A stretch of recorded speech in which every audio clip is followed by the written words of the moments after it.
নমস্কার বন্ধুরা, recruitment update YouTube চ্যানেলে সকলকে স্বাগত জানিয়ে আজকে 12/1/2025 পশ্চিমবঙ্গের 2025 সালে যারা মাধ্যমিক পরীক্ষা দেবে তাদের ভূগোলের সাজেশন আপনার সাথে শেয়ার করছি।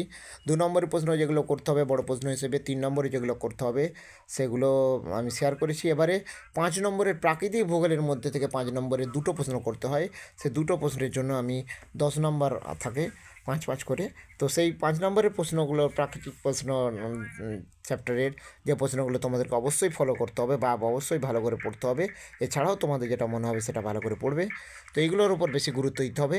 যেমন 1 নম্বর, হিমবাহের ক্ষয়কার্যের ফলে সৃষ্ট ভূমিরূপ বর্ণনা করো। হিমবাহের সঞ্চয়কার্যের ফলে সৃষ্ট ভূমিরূপ বর্ণনা করো। সমুদ্র স্রোত সৃষ্টির কারণ বর্ণনা করো।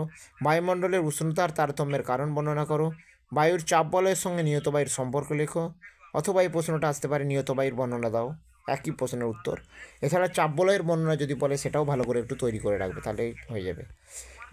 নেক্সট হচ্ছে জোয়ার ভাটার কারণ বর্ণনা করো। বায়ুমণ্ডলের উষ্ণতার পার্থক্য অনুসারে বায়ুমণ্ডলের স্তর বিন্যাস করো, অর্থাৎ ট্রোপোস্ফিয়ার স্ট্র্যাটোস্ফিয়ার যে স্তর বিন্যাস, সেই স্তর বিন্যাসটা করতে হবে উষ্ণতার পার্থক্য অনুসারে। আর বিভিন্ন প্রকার বৃষ্টিপাতের চিত্র সহ বর্ণনা দাও। নদীর ক্ষয়কার্যের ফলে সৃষ্ট ভূমিরূপ বর্ণনা করো। জোয়ার ভাটার গুরুত্ব বা ফলাফল বা সুবিধা অসুবিধা লেখো।